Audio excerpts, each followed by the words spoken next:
Are you a member of an extreme right-wing group or even a domestic terrorist?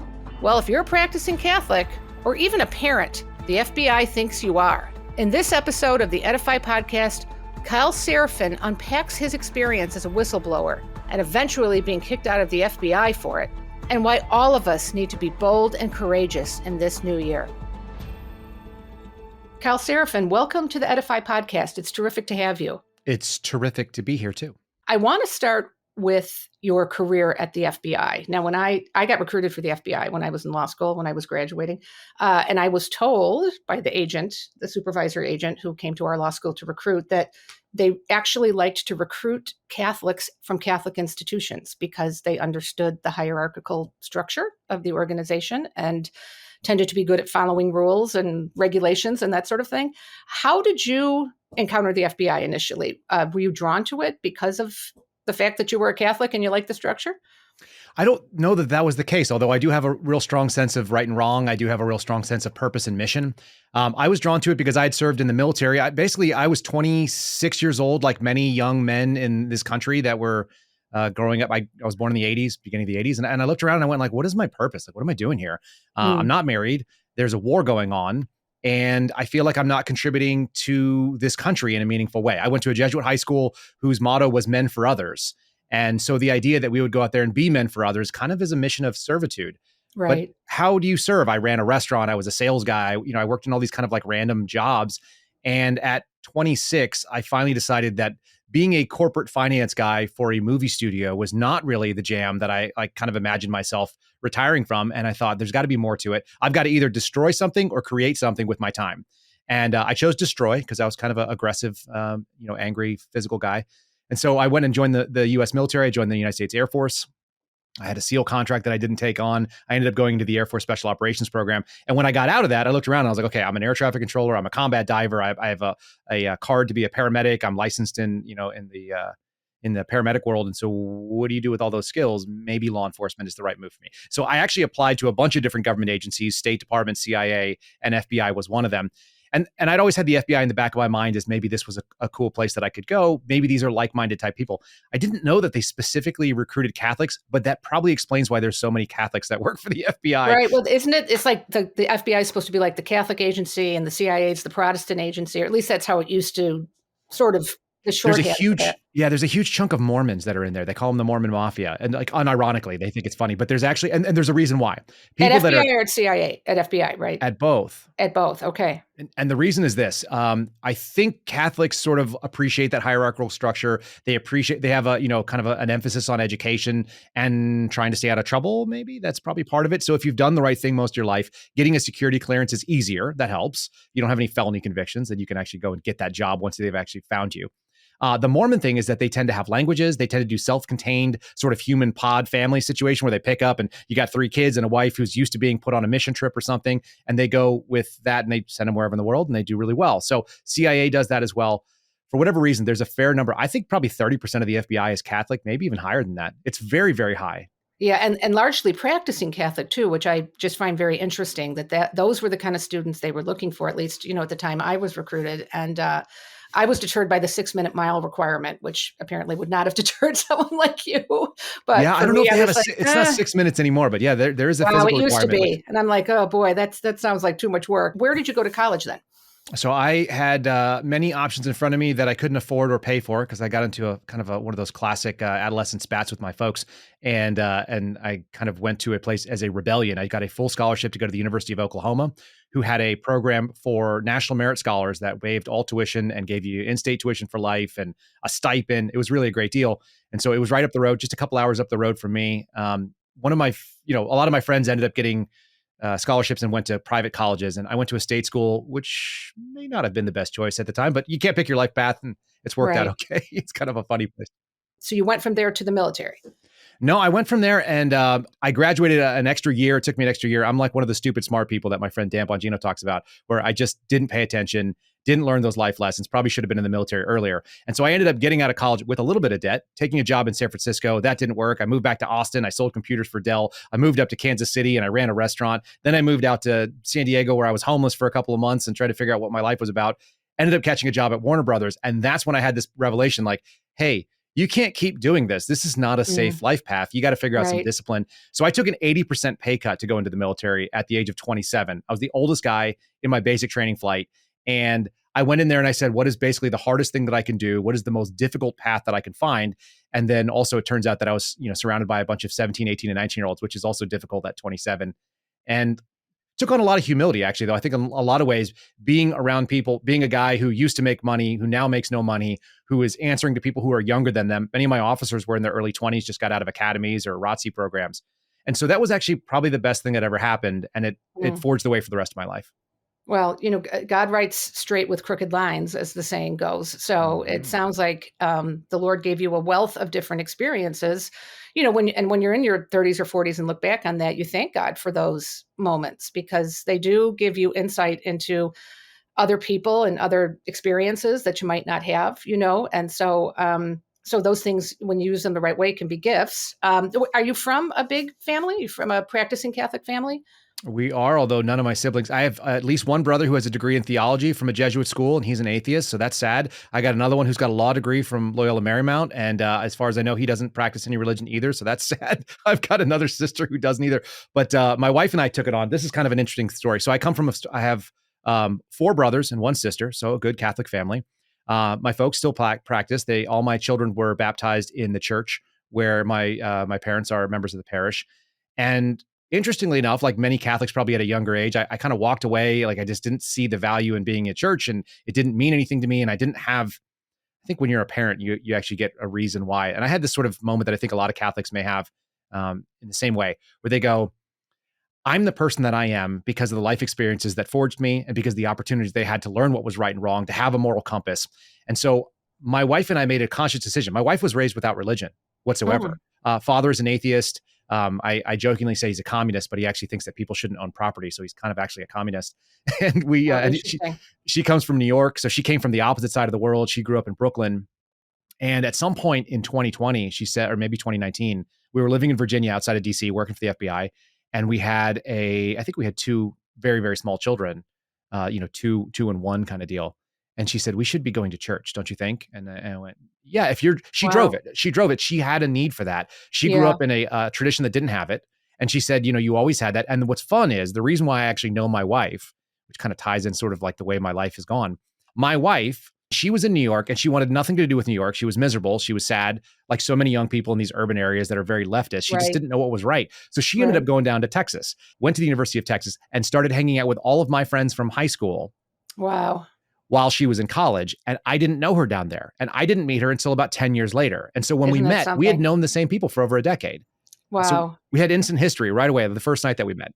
Oh, that's I love stories like that, because you can, like I said, you can see God's hand working in it, even though at the time it didn't make any sense. I'd like to switch now to the reason I guess most of us know you now, which is your whistleblower role within the FBI when you learned of the targeted surveillance of American Catholics. You're doing this, deciding to be the whistleblower. That was a massive risk, to your career, to your family's well-being, I would guess, to your personal life, but you still made the decision to do it. Can you describe the moment when it crystallized for you? I have to speak out about this. Yeah, it's actually like so many journeys. I think it's incremental. It's not nearly as sudden and abrupt. Right. Although people saw me on Tucker Carlson and So they were not like, like a "Oh, here's." light bulb moment kind of thing, Correct. but I've always yeah. had a very strong sense of what I think is right and wrong. I have a strong sense of I don't like bullies. I don't like injustice. That's probably why I joined the FBI, although that's sort of misguided at this point. And so I joined the FBI in 2016. In 2017, I immediately saw the things that I was doing in the counterintelligence program were problematic. And some of them I felt like were violations of federal law. And I reported those things the way that you would if you're a guy who's been in the military, which is to say, you go through a chain of command. You say, hey, boss, this looks wrong. Hey, supervisor of the boss, this looks wrong. And so I Yeah. started doing some things like that about FISA 702, which is a very specific type of surveillance being done in the national security realm. I Okay. started kind of, those are actually technically considered whistleblowing activities. To go through your chain of command is a whistleblowing act. Oh, I went okay. and I reported that my boss was violating employment practices and she was actually discriminating against veterans. She didn't understand what veteran preference meant. So some of these small actions were kind of priming me for the big one that happened later. Right. I worked on a surveillance team. I asked to get out of that. I didn't want to be part of the mission. I thought it was wrong. I thought it was sort of, if not immoral, it was certainly not what I was called to Can do. you say who you were surveilling, or is that not something you can Well, discuss? I worked on so first of all, I went from a Chinese counterintelligence program that theoretically was looking at Chinese spies that were overseas, but we were trying to find the Americans that they were dealing with. That was part of the gig.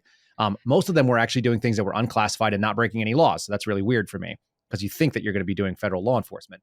I got onto the surveillance team, and our primary mission funding came from the counterterrorism division, which meant Okay. that my first mission set was 2 weeks into the team. We got sent to Alaska to watch a so-called white supremacist, which we can talk about because obviously that has to do with what they claimed the Catholics were.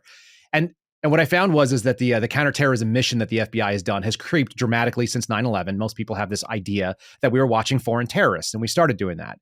And then we went to looking for local terrorists that were with a foreign ideology. Those are known as homegrown violent extremists.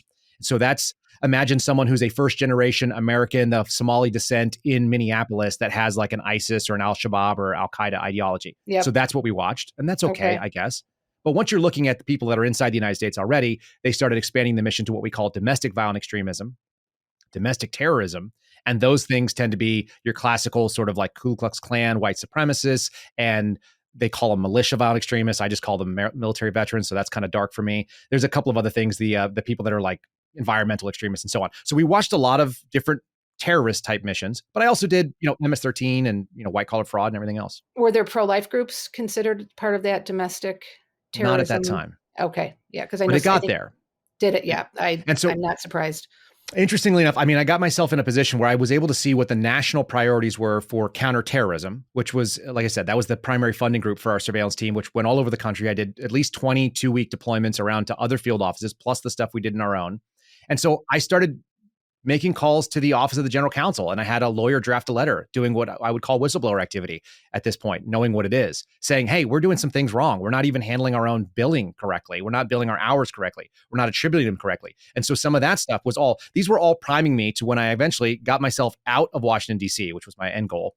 And I thought I was going to go to Shelby, Montana, which is the middle of nowhere. And I was going to work on an Indian reservation and nobody would ever hear from me again. That was my goal. You know how it was. God laughs when we make our plans. And instead, I got a transfer to Las Cruces, New Mexico, which I applied for. It was a voluntary transfer and we got it. And so I thought, okay, fine. Well, it wasn't the northern border, it's the southern border, but it's also in the middle of nowhere. And my boss came to me and said, you got two options, public corruption or Indian reservation. What do you want? And I said, Indian reservation, 100%, which nobody wants to do that. And I did that for a couple of months. And Well, while I'm there, sorry for interrupting, but why would one need to surveil an Indian reservation? it was a different mission set. So I was actually doing criminal investigations. Imagine a detective on a major case squad. That's what the FBI does for Indian reservations. Local crime is handled by the either tribal police or right. Yep.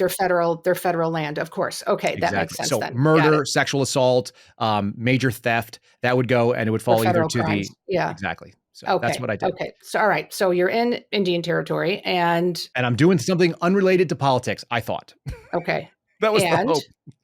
And I get a guy who's standing in the hallway and he says, hey, did you see this email? I said, I have no idea what you're talking about, so probably not. He ends up forwarding me this email that many people are now familiar with, which is that the FBI created a program under the Counterterrorism Division, but also co-signed by the Criminal Investigation Division, that said they were going to be targeting parents at school board meetings. And your friend sent you this, your coworker sent you this because he or she was concerned about it, or because exactly, okay, so just someone who knew was like-minded sent it to you. Yeah, he was a supervisor, and he just said, "This is BS. Kind of why are we doing this? Why are we doing this?" Okay, got it. All right. Well, I saw that as an immediate problem, along with some other things. At that point in time, I was not only working on the Indian reservation, but I'd been assigned to do investigations on the two different military bases, which were full of Afghan refugees. So 10,000 of them at Holloman Air Force Base near White Sands Missile Range, and another 10,000 at Fort Bliss. So I'm seeing all this stuff, and I'm like, the FBI is a mess. There's a lot of things. And I thought I was going to get away from all this stuff, but instead, all you do is when you start looking for problems, you find them. And who would have authorized this surveillance of people at school board meetings, of parents? This was the assistant director of counterterrorism, but it was actually being sent out on their behalf by a guy named Carlton Peoples, who was actually he was an acting deputy director from the inspection division. Kind of interesting. He's also like now in charge of a field office, so he's been promoted a couple times. But he wrote this letter basically saying that we were going to create this threat tag. The problem that I saw was that the Attorney General had just said 5 days earlier in front of Congress that we were not going to be using counterterrorism resources to go after parents at school board meetings. And sure enough, we have an EDU officials threat tag. It's like a hashtag that tags intel. And it said exactly that. We were going to do investigations and we were going to tag them into parents at school boards. So that was a problem to me. It felt like perjury.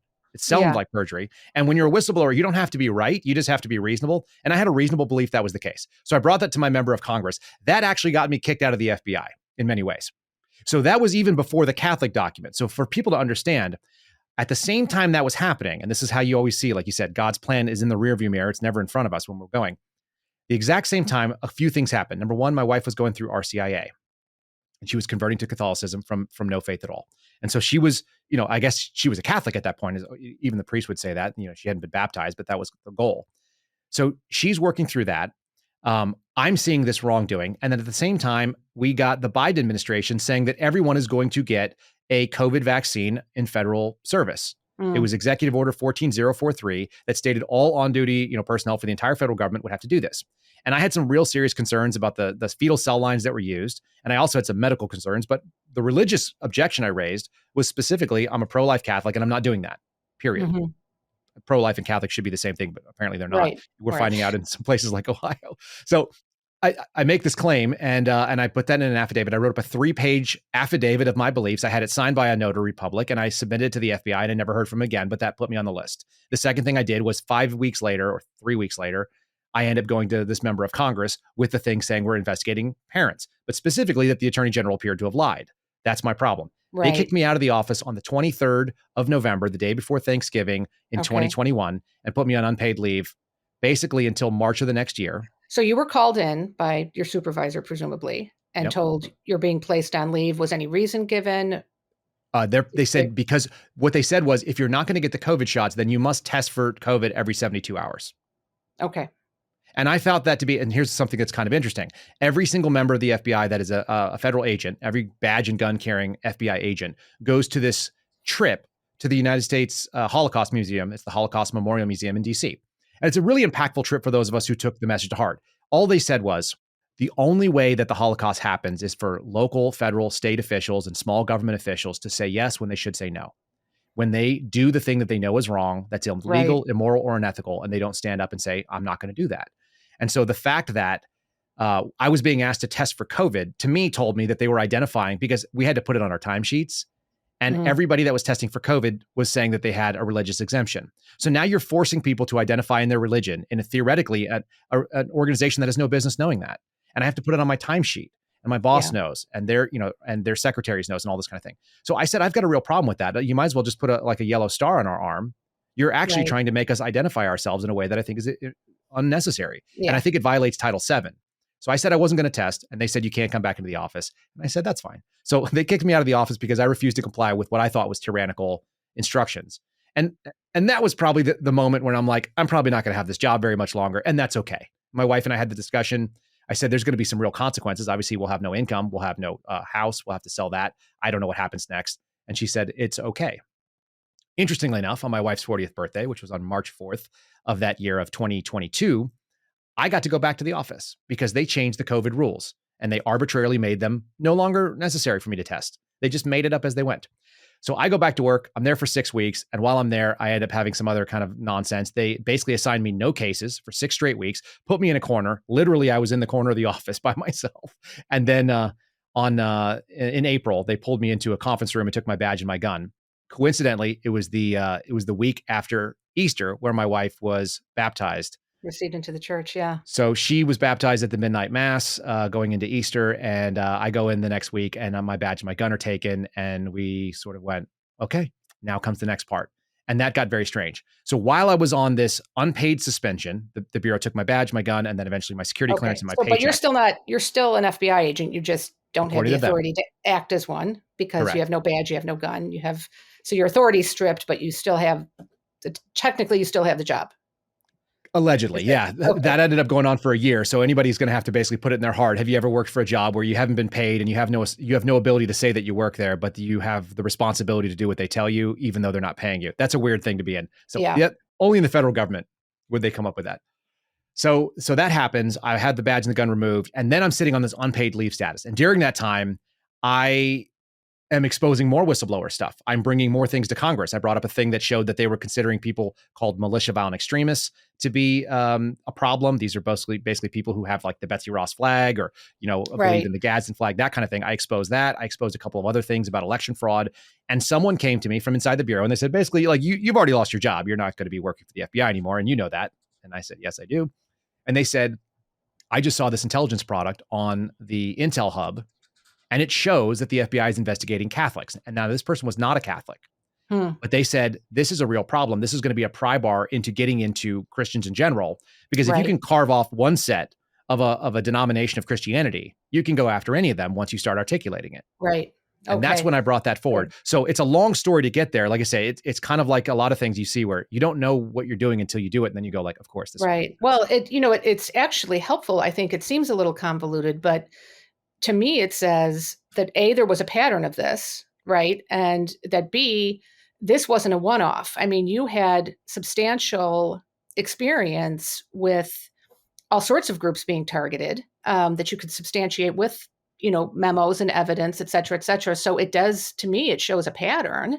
To me, I think it's less, influential or impressive if you just found the Catholic memo one day, because then it's easily explained away Yes. as it was one rogue agent, right? Which is what we were told. One rogue agent who is anti-Catholic. And so, Who went to um, Georgetown, by the way. did he? Yeah, it's sad. It's always sad when our own turn against us, isn't it? I find that so If you read the discouraging. document, you can see too that person had an inside understanding of church politics in a way that many people Well, would not. And that's okay, so that's what I want to get to let me because, throw one yeah, more go piece ahead. on there, Go because ahead. the Yeah. last thing I did before I got removed from the office, when I went to my member of Congress, one of the other things that I exposed, because you alluded to this earlier, was the fact that pro-life groups were being targeted by the FBI for investigations, not in a criminal way. Now, people have to understand that there are two basic versions of the FBI's investigation. One of them is criminal, and that's what you think of as a classic, someone does a crime, we investigate who done it, and then we find out, and then we prosecute. An intelligence investigation, which is what I started my career doing, is sort of circular. They don't really have a beginning and an end. There's no real goal. And what I found out is that national security agents from the squad that I eventually sat in the corner with were going down to Anthony, New Mexico, this tiny little nowhere town that had the one of two abortion clinics in the entire state of New Mexico. And they were interviewing Catholic women who were running an ultrasound machine in a trailer, trying to talk women out of getting abortions as a potential threat to national security, which is absurd. And then I found out why when I got put on the squad, which is that it was the number 3 threat to national security in the counterterrorism realm by the FBI in that state. So the Albuquerque division determined that pro-life Catholics and people that were protesting against abortion in peaceful ways might be a national security threat simply because of the heartbeat bill that had been passed in Texas. And all that stuff is off the rails for me. I mean, everything about that is wrong. And I reported it to Congress as well. So that all kind of feeds into what you're going to get into there. Right. Well, I mean, when you look at the people, like, for example, you have volunteer people who have these ultrasound vans, which is a great idea, just trying to provide women with additional information about what's going to happen when they go and have that abortion, and then provide them with alternatives if Yep. they choose to have it. And that, anything that gets in the way of the abortion industry's money somehow becomes a national security threat, which is infuriating on many levels. But at any rate, so I worked for the Catholic Church for 28 years, and so I am very familiar. I worked in the chancellor's office. I was the vice chancellor, so I'm familiar with the different levels of Latin mass goers. Let me put it to you that way. And some belong to communities that are in union with Rome, and some do not. And it seems to me that, if I recall correctly, that memo was targeting, it's pretty granular in terms of the Latin mass community that it was targeting. Very. So it had to be somebody, either who had a family member who worked for the church. I was trying, because you could stop about 90% of Catholics and ask them if they know what a Lefebvrite is, if they know what it means to be in schism, et cetera, and they wouldn't know what the heck you were talking about. Agreed. And Yes. that is what the FBI was targeting, which, I mean, they're a subset of the Latin mass community at best, right? Their canonical status is a little bit murky. I guess they do have valid sacraments, but there has to be qualifications for a practicing Catholic to be able to avail yourself of those. Why do you think this particular group was singled out? And I'm baffled again by the level of specificity that was present in that investigation. So first you have to understand that the person who wrote it was an intelligence analyst, and that's a specific type of person in the world. Intelligence analysts are essentially grad students that are on the payroll of the intelligence community that write term papers that are very academic in nature. So that already tells you what kind of human being is going to be doing it. I always break it down if you're going to be really you sort of crude about it. It's indoor dogs and outdoor dogs. Intel people tend to be indoor dogs. There are some that are outdoor because they are what we call tactical intelligence, but the general indoor term paper writing intel people are a very specific breed of people, and they're very interested in granular details. Okay. I think there are two factors that are at play here. You had someone that had a real problem with a fragment of this Latin mass going population. And they made that known, and they were able to couch it in ways that would make it sound like it was a legitimate national security threat because it's novel. When you are an intel person, your bones are made by opening up new avenues of what we would call the threat landscape. By being able to identify a new threat, that's actually a big deal for you. It's like discovering a new species. So if you can put yourself on the map by knowing a new threat landscape, it's like, oh, we're not just looking at people that are international terrorists. Now we're looking at homegrown violent extremists. You've now identified a new set of problems, and you can dig into that and explore it and research it and write about it. And you can really build a body of work, and that can set you apart from your colleagues for promotions and for accolades and so on. So that's part one. But the weird thing, and I think this is a little bit more, I think this is the nefarious nature of bureaucracy. They were able to take this person's knowledge, and it's a male intel analyst. One of my friends sat next. I don't want to say his name or anything, but I know people that sit next to him at work. So I've got some pretty good knowledge about what goes on. That's the nice thing about having a source network that I do. And what we know is I think he probably had some particular problems with church politics that he was basically expressing at work and using that knowledge base in a weaponized fashion. That's dangerous. The second thing is when someone sees that from the outside, a supervisory intelligence analyst or somebody that has an ideology to grind, because they're going to help guide this. What they saw was an opportunity to carve off a fringe group of Catholics. We'll call it what it is. It's fringe group, and not necessarily as human beings, but I think their ideology is a little bit more fringe. And you can say, look at this problem here. And what they said was that's so problematic is that this fringe group is most likely to be receptive to white supremacy recruitment. And why are they receptive? And this is where this document becomes very problematic for me. It's problematic because they're receptive because they have traditional views on pro-life stances, like they don't like abortion. They have traditional views about immigration, and they don't want you to be able to come in and be an illegal immigrant in this country. They don't like gay marriage, or they don't like any of the things that are basically mainstream Christian, not even just Catholic, but Christian positions. And so what they've done is they've said, look at these fringe people. They have all these bad beliefs. They could be recruited by white supremacists.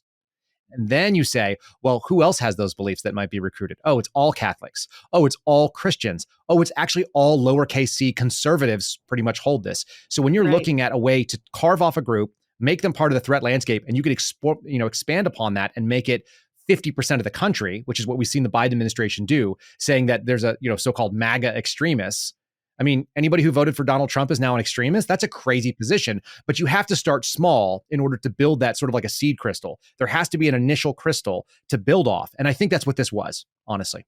Yeah. And and it probably, if I'm picking up what you're saying about this particular analyst, my guess is he didn't even know this group existed until he started Googling, and then discovers that they exist and thinks he's come on to something now that's, nefarious and strange. And again, if you know the world and you have to deal with, and the canonical background for it is complicated. I mean, it's kind of hard to explain to somebody what valid but illicit means in terms of sacraments, and we have a fairly significant community of them in the Chicago area. So I know them, and they're often mistaken for Roman Catholics when they're not, because they're not in union with Rome. But at any rate, and sometimes people wander in there unknowing, the status of the place, right? So they're just thinking they want to go to a more traditional mass, and they don't realize that they're in a place that has valid but illicit sacraments, right? So, and none of that has anything to do with the FBI's mission. It turns out that's the real scary part. It's like that you and I could have a canonical discussion about it and decide, and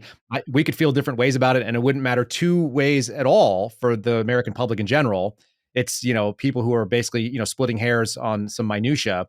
of interest to us, and it has nothing to do with what the FBI should be involved in, Right. which is none of this stuff. They need to be agnostic about religion. Yeah, exactly. And so you find this. This is really the bombshell that you found. You find it, and then what did you do next? Did you go back to that particular member of Congress who you'd been dealing with previously? I actually went directly to Jim Jordan's office. I have a contact there now. We basically had developed a pipeline of being able to share information with them, and there is I'm trying to think of where that was exposed. So that was exposed initially on uncovereddc.com in February. The Intel product was written in January. I actually wrote the original piece on it. So what I did is I said, look, I'm already out of the FBI at this point. Right. Like, they can consider me an employee, but they haven't paid me in 6 months plus. And I've gone public and told my story to Dan Bongino, and I've gone on Fox News, and I've been on, all these different outlets, and I'm telling the story of what's going wrong. And then this thing happens. And it's Right. even more confirmation that what I'm saying is correct. So I've got two options. I can give this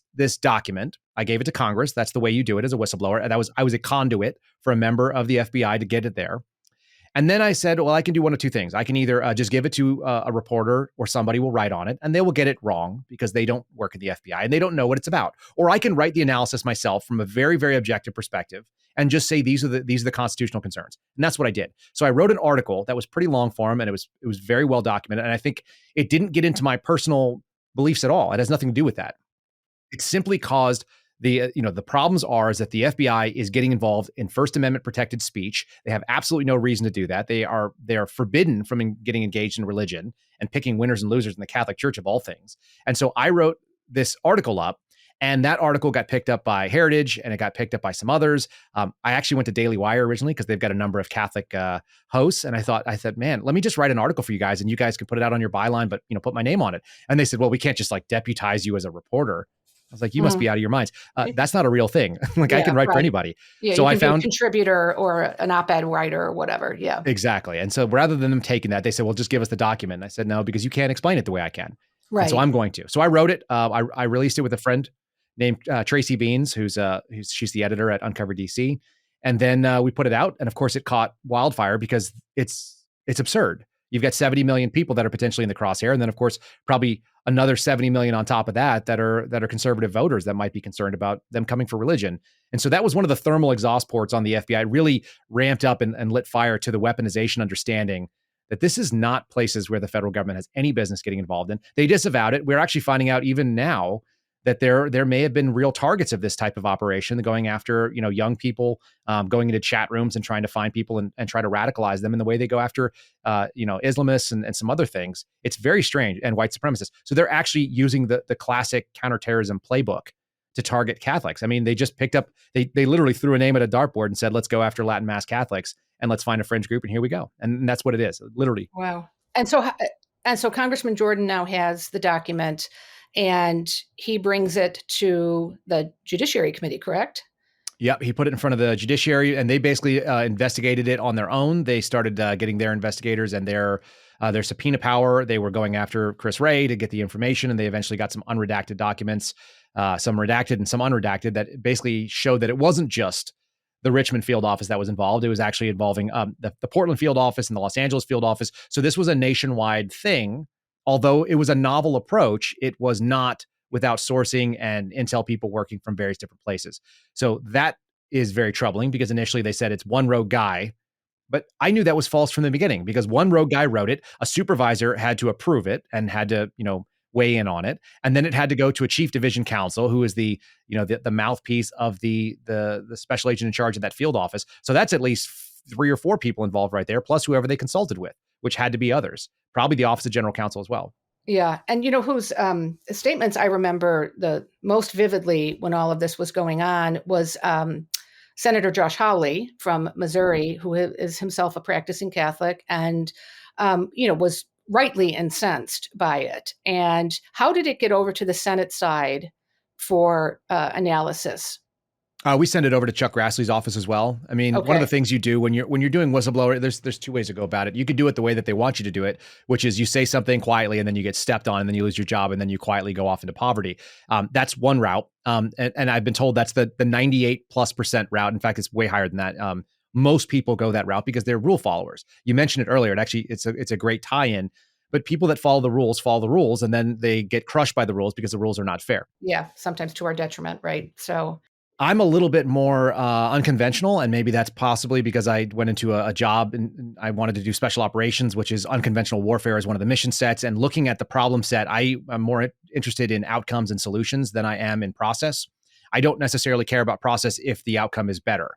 And one of the things that I was trying to do when I was leaving the FBI, one of these ideas that I had was we had a guy who had allegedly raped a half dozen little girls in Otero County. It might have been a little bit less than that. It might have been like 3 or 4, but it was an awful thing that he had done. And he was an elderly Mexican citizen that was in the United States with legal status. And he ran the night that he was supposed to be arrested. He was going to be arrested the next day. One of the fathers had been interviewed, and he went to the guy and said, you're going to jail, whatever, and made some inflammatory remarks. The guy basically packed his stuff and left that night and went down to Mexico. And he's still in Mexico. He's managed to avoid justice. Now, one of the problems is he's in his 80s now. And I inherited the case, and I thought, well, like by the time we get this guy back, and it could take upwards of 2 years to get what's called a PAW, a provisional arrest warrant, where we go through the State Department, we negotiate with Mexico, and then we eventually get arrest warrants where we send Mexican officers to go and grab him and bring him back to the United States to face justice. And that doesn't seem like justice to me.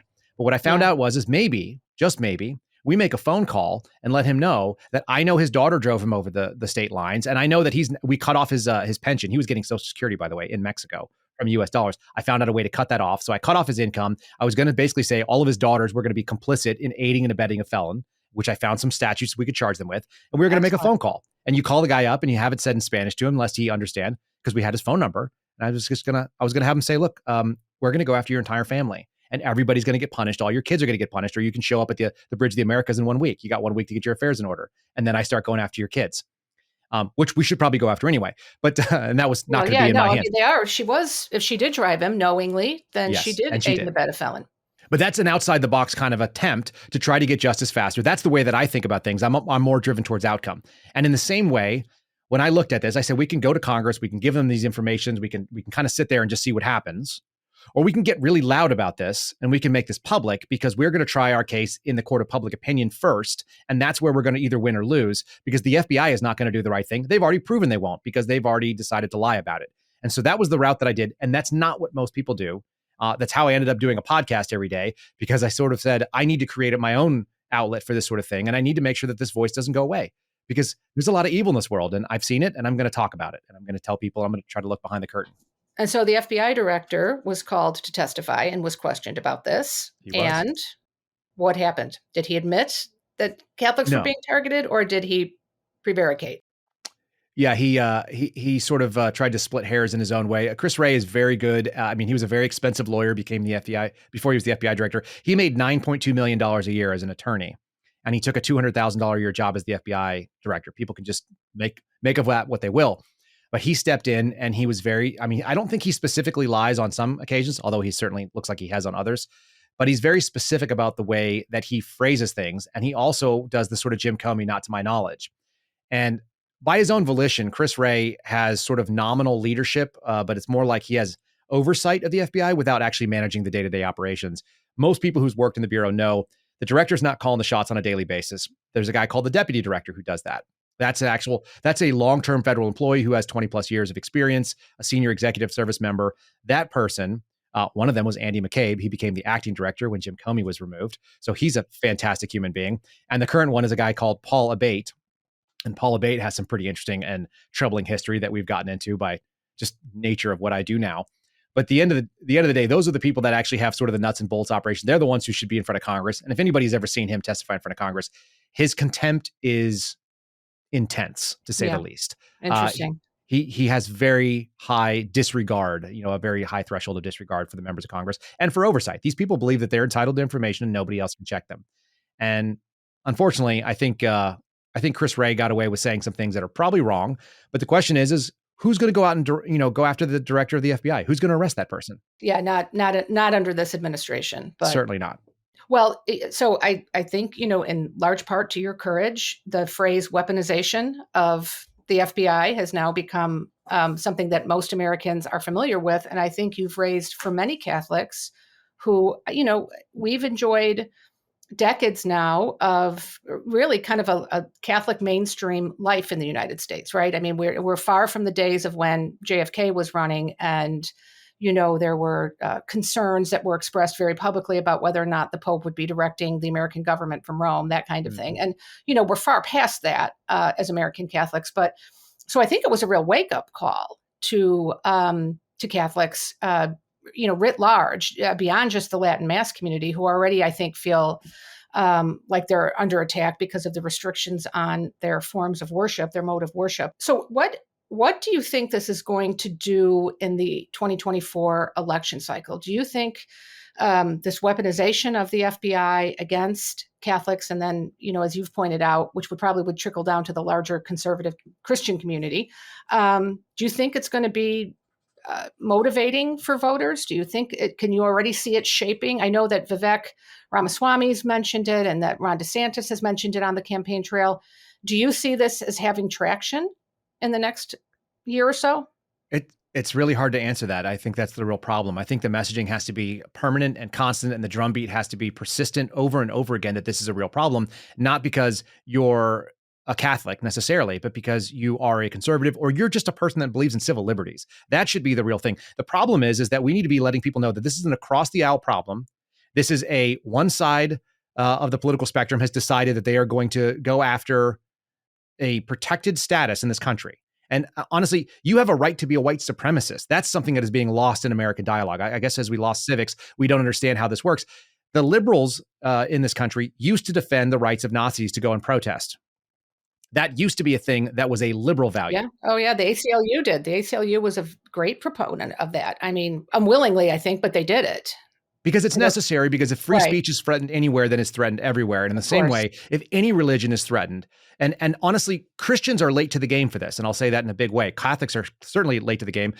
Everybody is late to the game because they were doing this to Muslims in the early 2000s, right after 9/11. And some of that stuff is actually now just in the last few years going in front of the Supreme Court.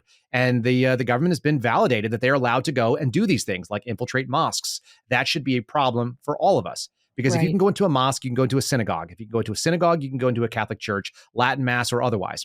And so these things are all troubling. They need to be front and center. What it's showing is our federal government has gotten away from the design that it was supposed to be, that it was a limited federal government, that was the entire debate that went on as we put out the Constitution. We talked about an anti-federalist position. People don't even know what the anti-federalist federalist debate was. They wanted a strong enough federal government that was going to be able to, collect some taxes and not fail on its own weight, the way the Articles of Confederation did. But they also wanted something that protected us. That's what the Bill of Rights did. That was the anti-federalist, compromise. That the first 10 amendments to it would come in immediately, and they would say, you cannot touch free speech, you cannot touch free assembly, you cannot touch religion. And we don't have freedom. We have freedom of religion in this country, right? We're supposed to be able to practice it however we wish. Right. But we don't have a guaranteed freedom from religion. And therefore, we should not have a federal government that is trying to pick winners and losers in a Catholic church or in the Southern Baptist Council or anywhere else.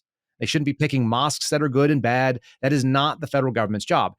If we could get people to just kind of agree on the values of America again, that would be the big thing. And so, yes, it has to be front and center, but I don't see everybody understanding that. That's the real sad thing. If you say the FBI is bad, now you're just a right-wing lunatic. And apparently I'm a right-wing lunatic. Nobody ever meets me and calls me a right-wing lunatic to my face, by the way. I talk to a lot of people. I've been doing it for a long time.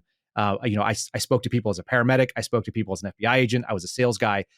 I'm a pretty reasonable person. I'm kind of extreme, don't get me wrong, about a lot of things, but I'm not. Nobody ever calls me a lunatic or says that my positions at least don't have some factual basis to it. Right. Well, just as we're wrapping up here, how did this all change your prayer life and your wife's prayer life and the way you approach your faith? Did it intensify your prayer life? Did it have? It must have had some impact. And I imagine with your wife recently coming into the church, what did that look like spiritually for all of you? So as a 20-something-year-old man, even as somebody who is joining the military, and everybody in basic training goes to a faith tradition, whatever yours is, you always do. But it kind of fell off for me. It wasn't a thing. If you had told me in my 20s, my mid or my early or even my late 20s, that I was going to be telling people about my spiritual beliefs and my thought that God's hand is acting in the world in my 40s, I would have told you that you're a crazy person. That's absurd. It didn't make any sense the way that I saw things. I wasn't public about it. Like so many Catholics from the 80s, where I grew up, it's something you did, but you didn't talk about. It wasn't everybody's business. It was Yeah, it assumed was that more a everybody had a cultural faith. thing, right? Yeah, We had a faith tradition, but it was nobody else's business. You just kept it to right. yourself. You didn't talk religion and you didn't talk politics. Now we do both of those things. And I do them frequently and regularly. And I talk about the fact that I think that God's plan is seen in a rearview mirror. I have moved into a significantly more aggressive Catholic faith because of the way that things have worked out for me. Most people do not get vindicated and validated in their own time. Oftentimes we do the right thing, and maybe after your death, they discover it was Yeah, correct. 20 years after you die, you get validated. Yeah. I'm seeing it happen in real time. I got removed for something that I knew was wrong when I said that they were targeting parents, but mostly what I saw was that they were forcing people to get a vaccine shot that I knew was wrong, and it was against my pro-life, beliefs. And usually, what would happen is you would just lose your job, and then that would be the end of it. I sold my house. My wife and I were homeless for a little while. We ended up staying with my parents. I had a family of 5 living in 2 bedrooms of my parents' house who had a 3-bedroom house. So not ideal for most people, Yeah, of and course. no income. And that's not something that you expect to go and do. And that's a challenge, certainly. I'm like, the things that I'm mad about are like watching my wife cry herself to sleep over and over and over again because of all this. And that never, what that did is moved us all closer to God. My children pray over every meal. We do it 3 times a day. Not everybody says grace for all 3 meals, but we do. We hold hands. We make it part of our tradition. It is something that we never did before that, never before any of these things. And what's really amazing to me is that my daughters have picked up on, we do a prayer of gratitude. After every time we say a blessing on the food, we discuss what we are grateful for. And my daughter, who's 4 years old, tells me she's thankful for God. She's thankful for Jesus. She's thankful for our house. She's thankful for our food. And the other day, she said she was thankful for love in her life, which is amazing. Wow. Yeah. My 6-year-old told me that she prays for our safety and that we're being delivered from our enemies. And I said, who are our enemies? And she said, it's the government. She's a 6-year-old. So all of these things have shaped the way that they're looking at the world too. They are seeing a very strong spiritual war that we're all engaged in. And if people are not awake to it now, my 6-year-old is. And so I encourage people to do that too. It's like, look around your life. There's a lot of spiritual battles. The question is, are you going to sit on the sidelines and hope that it passes you by? Or are you going to step into that light and know that there was a thing I read on my podcast just recently. It was called "When We Ask for Advice, We're Usually Looking for Accomplice." It was a guy named Saul Bellows who said it. And many times people are waiting for that accomplice before they take the action. The interesting thing, I think, right now, because I think that we are seeing a lot of God's hand in the world, is that if you take the action, the accomplice will follow. When I spoke up, my accomplice popped in. They were both Catholic adjacent guys, like I said, guys who went to Notre Dame and went to Marquette and are very, very strong Christians and have very strong moral beliefs. I didn't know them. I didn't know that God would put them in my path, but they did. And so maybe now is a time when boldness is being rewarded. That's my personal experience for it. So it's made me much more aggressive about speaking about things that I would never have thought I would do. It's very strange, but I've embraced it.